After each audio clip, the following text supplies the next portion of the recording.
Hello students, our today's topic is chapter 11 construction. So let's start with exercise 11.1. So question number first of this exercise, draw a line segment of length 7.6 cm and divide it in the ratio of 5:8. Measure the two parts and give the justification of the construction. So let's start with the solution of this question. So first of all, you draw a line segment AB equals 7.6 cm and divide it in the ratio of 5:8. So let's start with the construction of this diagram. You also write the steps of construction of this diagram. So first of all, you draw a line segment AB equals 7.6 cm. With the help of scale, you draw a line AB equal 7.6 cm and at point A आपको इस point A से एक रे x Y बनानी है acute angle बनाते हुए, ठीक है।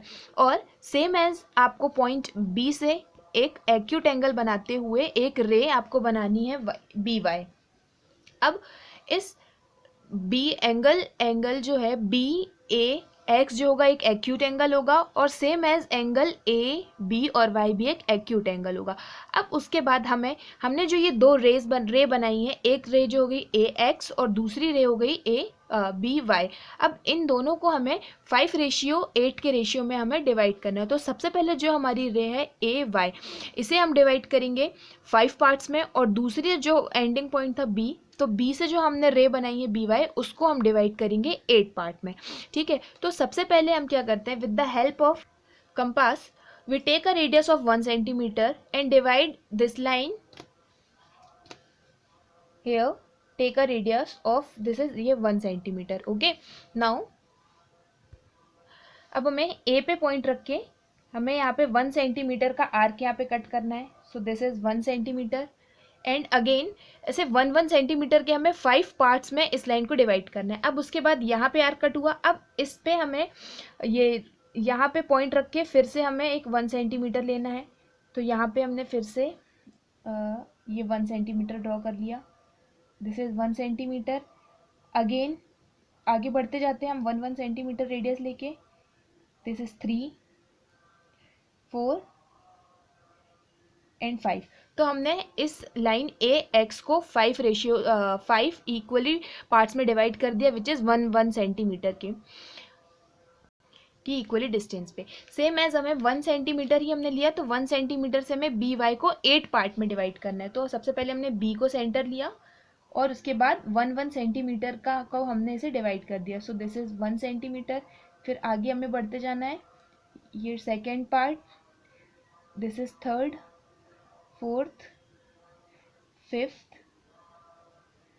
6th, 7th and this is last one 8, okay. ये हमने इसे भी 8 पार्ट्स में डिवाइड कर दिया। अब हमने इसकी नेमिंग कर दी A1 A2। फर्स्ट पार्ट हो गया हमारा A1, सेकेंड पार्ट हो गया हमारा A1 A2, थर्ड पार्ट हो गया A2 A3, A3 A4 and A4 A5। ये हो गए 5 पार्ट्स। एंड सेम इसी तरीके से बी वाई रे की B1 इक्वल B1 B2, ये सभी जो होंगे एक दूसरे के इक्वल होंगे क्योंकि सबको हमने 1 cm से की आर्क लेके इसे कट किया था, ठीक है। तो ये हो गया। अब उसके बाद हमें क्या करना है,5:8 के रेशियो में हमें डिवाइड करना है। तो हमें ए पे लिया हमने 5 और बी पे 8, तो हम यहाँ लेंगे A5 और B8 को हम यहाँ से मिला देंगे। सो ये this is B8 and last one A5। तो join a line, join A5 B8। अब जो ये लाइन है वो ए बी लाइन को पी पे इंटरसेक्ट कर रही है। सो पी पे इंटरसेक्ट करने पे जो ए बी लाइन है वो किस रेशियो में, 5:8 के रेशियो में जो है ये डिवाइड हो गई। तो इस तरीके से हमारा इसका कंस्ट्रक्शन था। सबसे पहले हमने ए बी इक्वल 7.6 cm की लाइन ड्रॉ किया। उसके बाद हमने ए से एक एक्यूट एंगल बनाते हुए एक रे ए एक्स और बी से एक्यूट एंगल बनाते हुए अपवर्ड ऊपर साइड हमने एक रे बनाई बी वाई।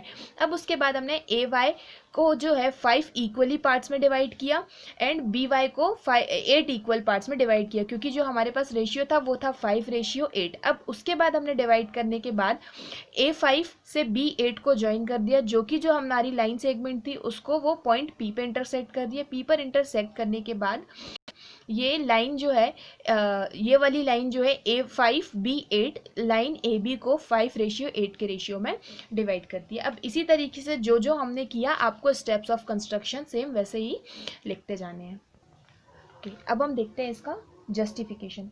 सो जस्टिफिकेशन में हम सबसे पहले हम देखते हैं कि angle, here the angle PA and A5, that means this angle PA and A5 and PB and B8, ये दोनों एंगल जो हैं वो इक्वल होंगे, बिकॉज जो शेप बन रहा है यहाँ पे ये Z शेप और this is the alternate angles, so both these angles are equal. So we write here justification. In triangle PAA5 and triangle PBB8, इन दोनों ट्राइंगल में हम देखते हैं कि जो एंगल है हमारा PAA5 इक्वल होगा एंगल PBB8 की, क्योंकि दोनों एंगल बाय कंस्ट्रक्शन जो होंगे वो क्या है, अल्टरनेट एंगल्स हैं, तो दोनों इक्वल होंगे. So we write here by construction, okay, both are equal because this is alternate angles. Now second one is angle A, this is P and A5, ये एंगल और ये दोनों एंगल जो है ये क्या है, वर्टिकली अपोजिट एंगल. मतलब हमने ट्रायंगल लिया है PAA5, एक ट्रायंगल हमने ये वाला लिया और दूसरा ट्रायंगल लिया है PBB8 में. अब इन दोनों ट्रायंगल में हम देख रहे हैं ये दोनों जो P हैं, this P which is AP and A5 and BP B8, इसमें जो P हैं दोनों एंगल्स एक दूसरे के इक्वल होंगे because these are the vertically opposite angle. So we write here angle APA5 equal angle BPB8 because this is our vertically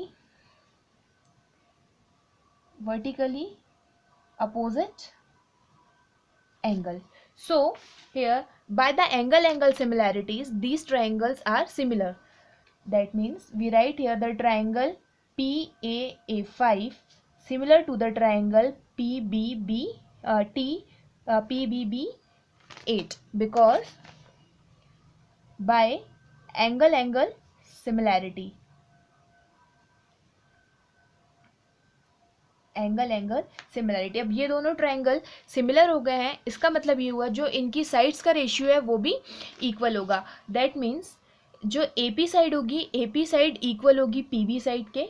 सो का ratio जो होगा वो सेम होगा. सो AP upon BP. So we write here AP upon PB equal, और ये वाली side का ratio और दूसरी साइड ये करस्पॉन्डिंग साइड्स हो गई. अब इनका रेशियो और दूसरी साइड हमने ले लिया A5 एंड B8, इन दोनों साइड्स का ratio. That means A5 upon B8 दोनों का रेशियो क्या होगा, इक्वल होगा. और जो ये रेशियोज है वो होगा 5:8 का रेशियो. दिस इज, सो इसको हम ऐसे भी लिख सकते हैं AP ratio PB equal 5:8. This is answer. So this is the justification of this question. Okay, क्योंकि थर्ड साइड होगी उनका रेशियो भी अगर हम देखें तो पहली साइड तो हमने ले लिया AP और ये दोनों साइड का, दूसरी साइड हमने ले लिया ये साइड. अब बची हमारे पास 5 और 8 वाली. So this is, so AP ratio PB equal 5:8.